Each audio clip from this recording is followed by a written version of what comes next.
Welcome to The Power of Asking Questions, a webinar for leaders in the AmeriCorps Vista program. Vista leaders can be a key partner in helping members identify solutions to the challenges they encounter. This webinar explores how to ask questions in a powerful way to build relationships, discover information, and explore solutions. I'm your host, Andy King, Senior Training Specialist at AmeriCorps Vista headquarters. Leading our presentation today is Vivica Brooks. Vivica served with AmeriCorps Vista as a Service Learning Coordinator right here in Washington, D.C. She continues her involvement with the Vista program by serving as a trainer at Vista in-service trainings as well as on webinars. And in her regular work, Vivica serves as a workforce development trainer to underserved and marginalized populations, assisting them with the power to prosper. Vivica, thanks so much for being with us. Thank you, Andy. I'm excited to have this opportunity to talk about how you can use questions powerfully. As leaders, members might be looking to you all to have all the answers, but it is okay and even beneficial to you for your members and team not to have all the answers or the right answers. Instead, we'll talk today about having all the questions that can engage members and help you and them throughout their year of service. So what are we going to cover today? Let's look at our objectives for the session. First, we will look at the benefits of asking good questions as a leader. Next, we will examine and define the 3 dimensions of question architecture. And finally, we will look at how leaders can use questions to engage their members in powerful conversations. So first, we're going to explore some foundational information about questions and then move into how they can help us. Begin with the end in mind. Knowing what type of conversation you are entering into can assist you in preparing your questions. On the screen, you see the competitive versus cooperative conversation on a continuum. When building relationships or working on goals, you will probably have a more cooperative conversation. Competitive conversations are used when you are trying to uncover sensitive information or speaking with someone who is not forthcoming. An example could be, one of your members may be reluctant to share that they are struggling with their task. All of us want to put our best foot forward. However, sometimes we need support. This type of conversation can get to the root of an issue early and help bring about change. Now, depending on the situation and the goals, you may use a mixture of competitive and cooperative conversation. An example is member check-ins, when you are touching base, but you're also providing feedback. For example, the focus part of your meeting could be helping your members set goals and prioritize their projects, which can feel challenging or competitive. But you are also asking them how they want to meet their goals and how you can support that, which is more cooperative. The member has a new level of commitment because they've been asked and because the questions help them identify where they might be struggling. So here are some ways you can clarify the goal for a conversation before you set out to have it. A great place to start is to ask yourself, why are you doing this? Knowing your why will help you identify the context of the conversation, its importance, and the type of questions you would like to ask. Also, consider the outcomes you would like to see. Desired outcomes can make your why more tangible. And what's in it for me? I like WIFM. It's a near acronym for what's in it for me. When an action is in the best interest of a member, they are more likely to do it. Now, one of the building blocks of a successful conversation is questions. We generally ask questions for a reason, and some research suggests that people ask questions to accomplish some combination of 2 main goals: information exchange, the learning, and impression management, the liking. Now, learning is all about gaining understanding, seeing the bigger picture, and discovering new opportunities and finding answers. Think about that first date. When you are meeting someone and asking questions to learn, is this going to be a potential match? You may ask, where did you go to school? Where did you work? Or what drew you to that field? Exchanging information or learning. By liking, we mean impression management, building relationships with others, or diffusing tense situations, which all boil down to liking. Sticking with that first date analogy, when someone asks you questions about yourself, your interests, or your goals, they are taking an interest. An example is, what's your favorite binge watch? Or why did you sign up to serve in AmeriCorps Vista? When interest is shown, naturally, it opens us up to deeper dialogue and understanding, which we can later use as a foundation to address an uncomfortable situation. So far, we've looked at the goal of a conversation and the goal of questions. Now let's look at the benefits of asking questions. Questions are a great thing, all right? They can help us to get to desired outcomes we seek during conversations. Asking questions allows you and your team members to creatively solve problems and make decisions.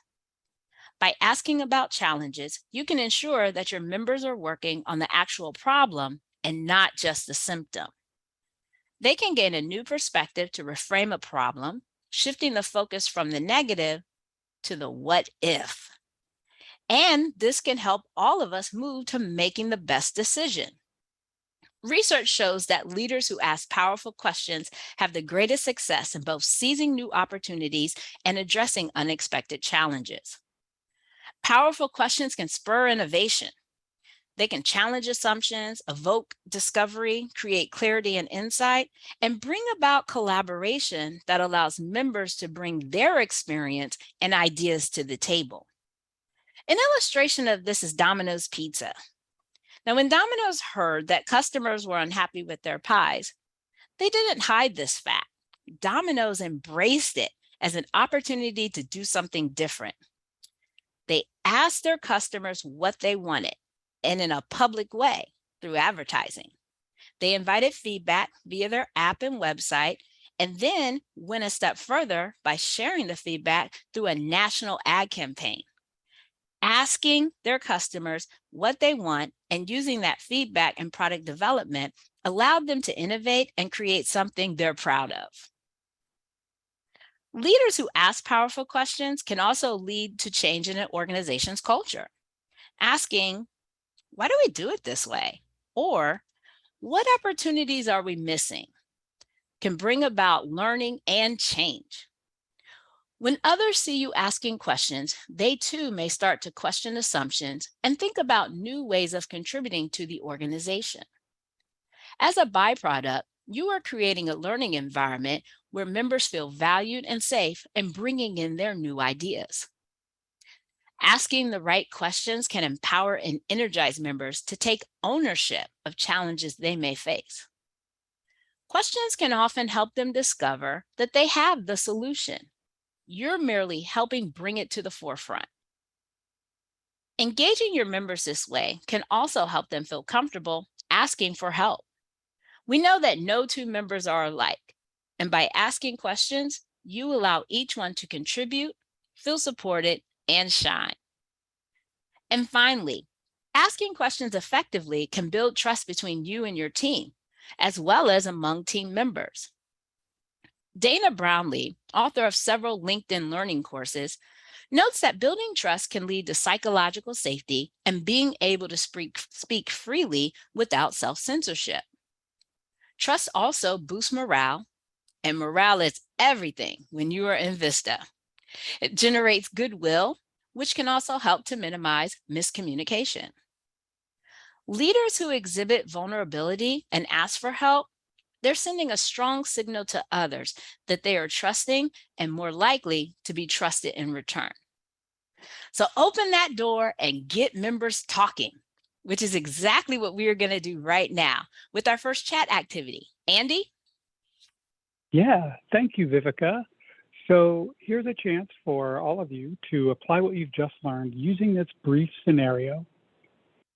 You're a Vista leader, and you hear from a community resident about one of the members on your team.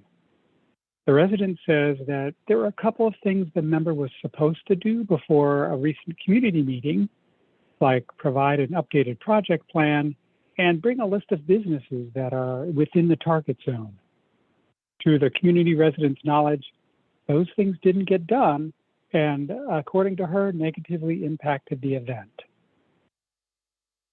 So if you were to have a conversation with your Vista member about this situation, what would the goal of your conversation be?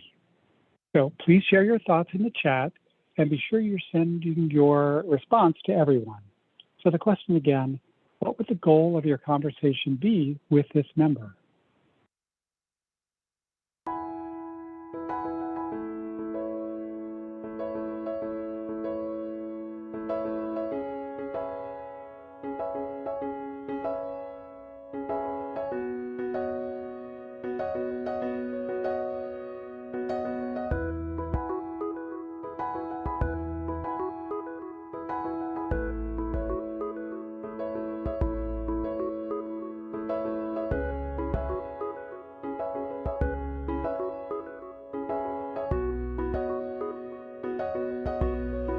All right, so we've got some great responses coming in here.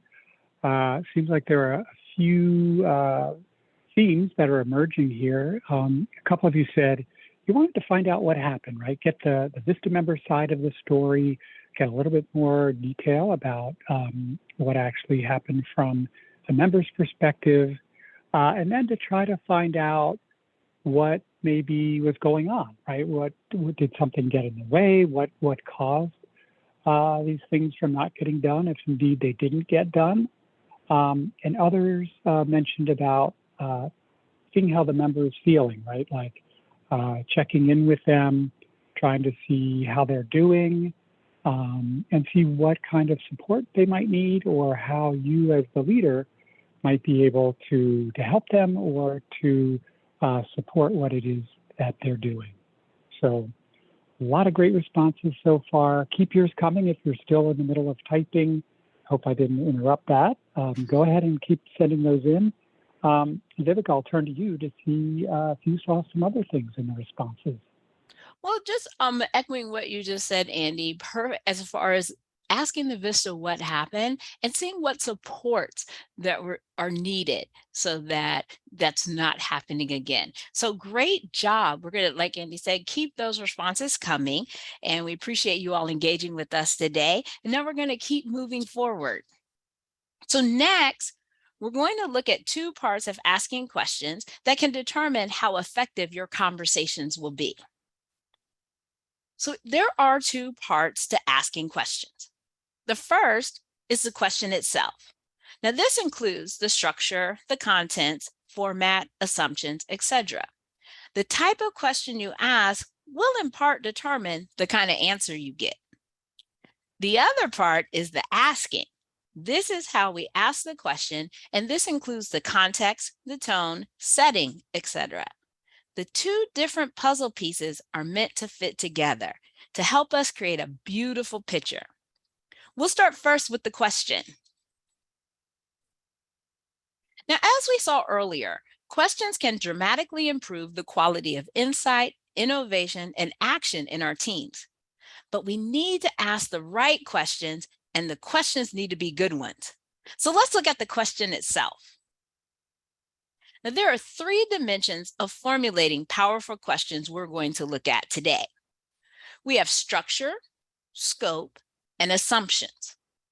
Understanding these three dimensions of questions is a key part of using them. So let's look at question structure. A big element of structure is one I'm sure you're familiar with, whether the question is open-ended versus closed. A closed question generates a response from a defined set of possibilities, as in a multiple choice question or a yes or no question.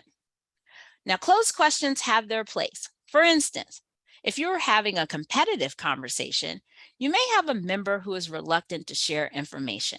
Now, some ways you can address this is by asking the hard question first, or asking very direct questions that only require a yes or no answer. On the other hand, an open-ended question allows for a wider range of responses, and that is what we will mainly focus on today. This will likely take our conversation further and lead us to learn and build relationships. Now, within the open-ended questions, there are some that are open, but only slightly. That is, they ask for a specific type of answer. Now, slightly open questions begin in a very specific way with the following words: who, when, and where. These are often more robust than closed questions, but the type of responses they elicit will be somewhat limited. So an example of this basic level of open-ended question: who might you need to partner with to accomplish this task? And then there's a type of questions I like to call wide open. These are the big questions that don't prescribe the format or limit the possibilities for the response. These are questions that begins with words like what, how, why, tell me, and describe. Wide open questions have the ability to stimulate more reflective thinking and a deeper level of conversation. I want to offer a word of caution about using the word why. Now, unless a why question is carefully crafted and delivered in the right tone, it can easily evoke a defensive response, leading some people to try to justify their answer rather than proceed in the spirit of inquiry. For instance, the question, why did this happen? Versus, why did this happen? Or you could shift the question altogether to, I wonder why that happened. In this last form, the question has a potential to create useful insights versus defensiveness. We are still asking why. However, we are doing so with appreciative inquiry, or what I like to say, staying curious. So let's look a little closer at the top open-ended questions, those wide open ones. By using the words toward the top of the pyramid, we can make many of our questions more robust. Some of the answers you will receive likely include their opinions, feelings, or ideas. Example, tell me more about what you've achieved so far, or how would you like to move forward? These are the types of open-ended question you'll want to rely on most. You can adjust the focus of the question to help guide your conversation. For example, consider the following sequence showing how the questions get progressively more robust. Now, instead of the closed question, are you satisfied with our working relationship? You could ask, when have you been most satisfied with our working relationship? What is it about our working relationship that you find most satisfying? And why might it be that our working relationship has had its ups and downs? This sequence of questioning begins with the closed question and moves right into wide open. The ways in which you can use questions can make all the difference. Let's look at that a little closer. Now, there are some very fundamental open-ended questions that you find early on in a conversation. So it's introductory open-ended questions, or what I like to call conversation starters, allows you to begin. They are quite simply, how are you? Or how was your weekend? Like icebreakers, they signal that you are opening a conversation. The answers to these often includes a mirror question, a question directed back at you after the response such as, fine, how are you? Or, my weekend was relaxing. How about yours? These two questions may not elicit much information, even though they are open-ended. And that's totally okay. The goal of these is to build rapport. Third on the list is a full switch question. And these are just what they sound like, questions that switch topics and discuss something new. An example would be, you've just finished exchanging pleasantries about the weekend and you ask, so what are you working on this week? The fourth way of using open-ended question is the follow-up. Now, this is by far the most frequently used category of question and can help you get to your conversation's goal. A follow-up is generally used to clarify or elicit further information. Follow-up questions do not require any preparation. It only requires you to be present and curious. So whether you want to ask the question in a different way, challenge assumptions, or gain further clarity. There are several types of follow-up questions, such as those clarifying questions that are asked to gain a deeper understanding. An example of a clarifying question would be, tell me more about this challenge. Another type of follow-up question is a funnel question. Most commonly, these are used when interviewing someone. Funnel questions can be used for a variety of reasons. Now, two of the most common are to increase or decrease the level of detail you are seeking and to diffuse a tense situation. And then last, an example here is, what would you like to do after your VISTA service? And finally, we have our empowering question, empowering follow-up questions, which are used to open the receiver up to new opportunities. An example of an empowering question is, what kind of support do you need to assure success? Now, the next dimension we're going to look at as far as questions is scope. This is where you create a question that reflects the issue you want to address and that the answer has the capacity to answer or take an effective action around it. As you work to make your question powerful and effective, tailor and clarify the scope as precisely as possible to keep them within realistic boundaries. For example, an AmeriCorps member might not be able to answer, how can we best manage this VISTA project? But they would be more likely to be able to answer, what can you do to manage your VAD task? This scope is more realistic and appropriate to the conversation and their role. Now, if you've noticed the other person has trouble responding to your question, check in with them and to see if you can ask it again with a narrower scope that is easier to answer. Breaking down a big problem into smaller pieces can help make it easier to work through. So next, let's look at our final dimension, assumptions. So assumptions are most often general statements that assume to be the case, even without proof. Now, almost all questions we ask have assumptions built in. Be aware of the implicit or explicit assumptions that are in our questions that might lead the person to a particular answer. So when you're formulating powerful questions, it's important to become aware of the assumptions. Scan your question for loaded language that assumes what happened or what you expect the answer to be. Both of those can be a sign that the question contains assumptions. Your questions should be neutral. The neutral questions, they do not suggest value judgments or interpretations. You know a biased question when you're asked one, because it probably makes you angry or irritated, even if you're not sure why. An example of a biased question is, why was this partnership such a disaster? To change this into a neutral question, you might say, what challenges with the partnership can you think of? Or, even more neutral, what were the characteristics of your partnership? And then finally, you want to avoid leading questions because, like assumptions, these kind of questions can hinder where you are trying to go because it already prompts or encourages the desired answer. Therefore, it really can limit answers and may not provide what is needed to actually solve a problem or spur the innovation that you're seeking.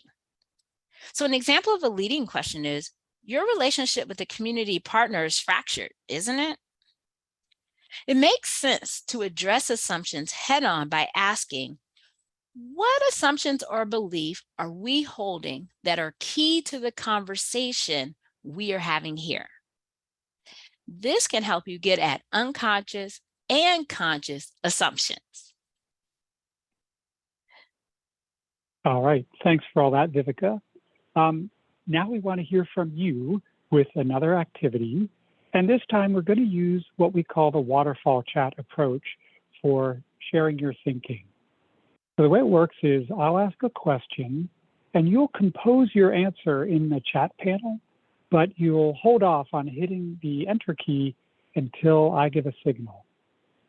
You'll have about, I think 30 seconds for this one to compose your ideas. We'll play a little bit of music and then I'll do a little countdown. I'll give the signal and then everyone, you'll press enter at the same time, send your answers. So that way you're not influenced by what other people are sharing. All right, so based on what you've just learned, what is wrong with this question? What went wrong and who is responsible? So your 30 seconds starts now. Again, type your thoughts on what's wrong with that question in the chat, but please don't hit enter until you hear the signal.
All right, let's hit enter in 3, 2, 1 now. All right, great. So all your answers are flying in. I'm going to try to skim through them quickly and get a sense of all the ideas that you are sharing here.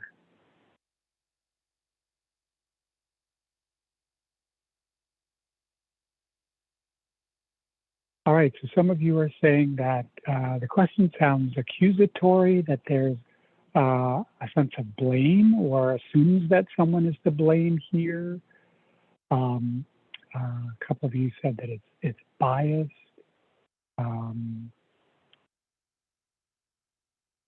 Yeah, and further explanations say that it could lead to a negative reaction or defensiveness, and that it's focused on finding out who the culprit is rather than really getting a better sense of what happened.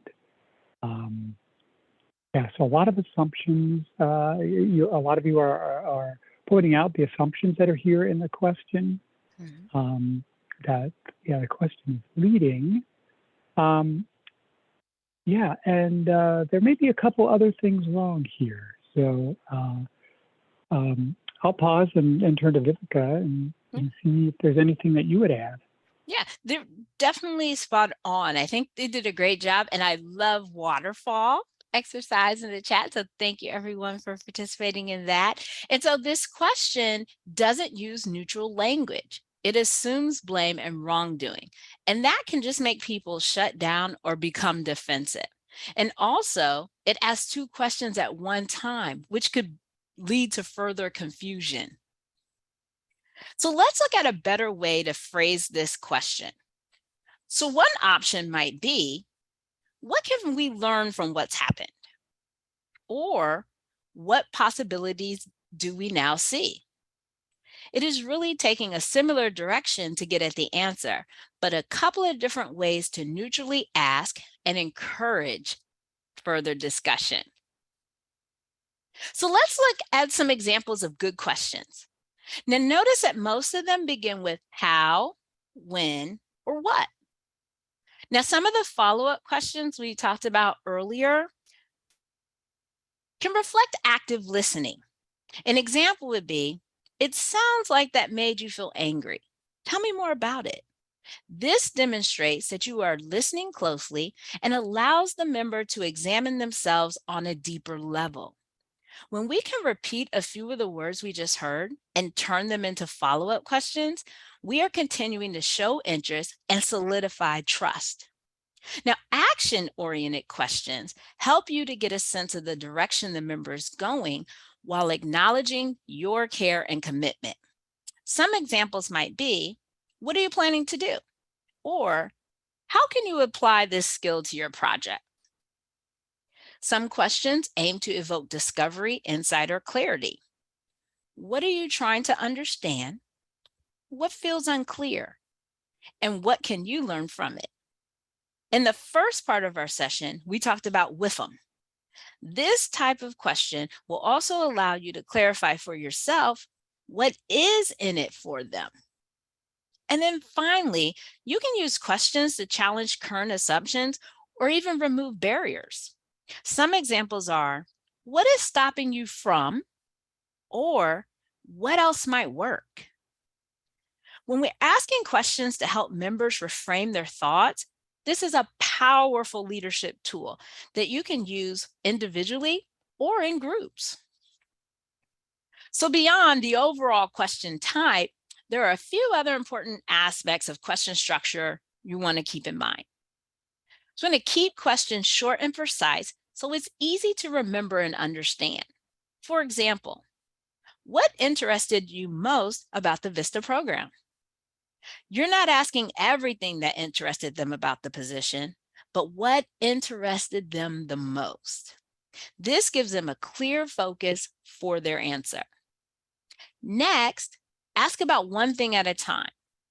Asking about two things in one question can make it difficult to answer, which we just discussed in the chat, especially if that person feels differently about each of those things.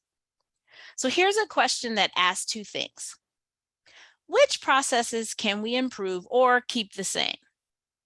Now, this can usually be solved by breaking it up into two separate questions. So, what processes should we change?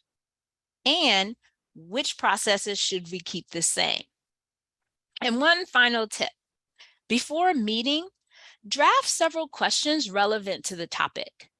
Review and determine which ones feel powerful to you. Refer to the 3 dimensions and see if you can begin to structure your questions using the guidance and revise and reframe them. Paying attention to how the questions could change the course of the conversation. Now, just like any other skill, it takes practice to write good questions. So take it in stages. Just get better and better at writing questions that help you reach your conversation goals. Now let's look at another question and see how we can revise or reframe it. Do you know what your next steps are for your part of the project? You'll notice that this question does not lend itself to a conversation. It's closed and it can be answered with just yes or no. You'd have to ask it in a different way to get more information. So how about, what are your next steps on the project? And how will they help you accomplish the project? With our 2 examples, we see that reframing the question, opening it up, and shifting the focus to being curious can greatly improve our question.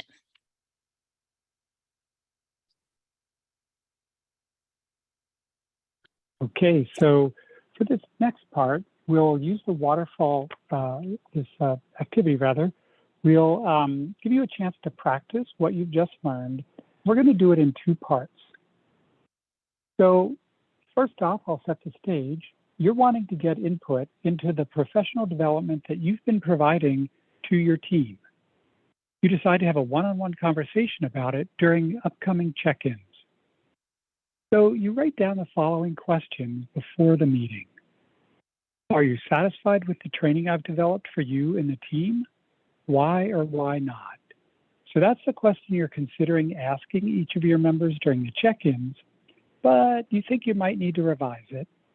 So the first question for you in this activity is, what's wrong with these questions, if anything? Go ahead and you can use the chat, and you can go ahead and send them as you want. You don't have to wait for the waterfall for this part. and we'll see your responses as they come in.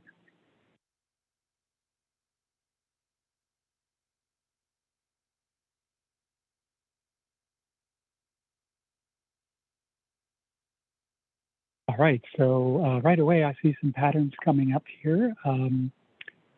Several of you noted that the first question is a closed question, and then the second one is a broader, more open question.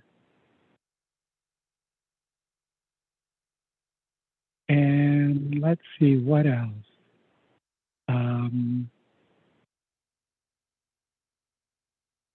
A couple of you have said maybe we should really ask about how to improve the training to make it more expansive and to really look for discovery to generate ideas rather than just simple feedback.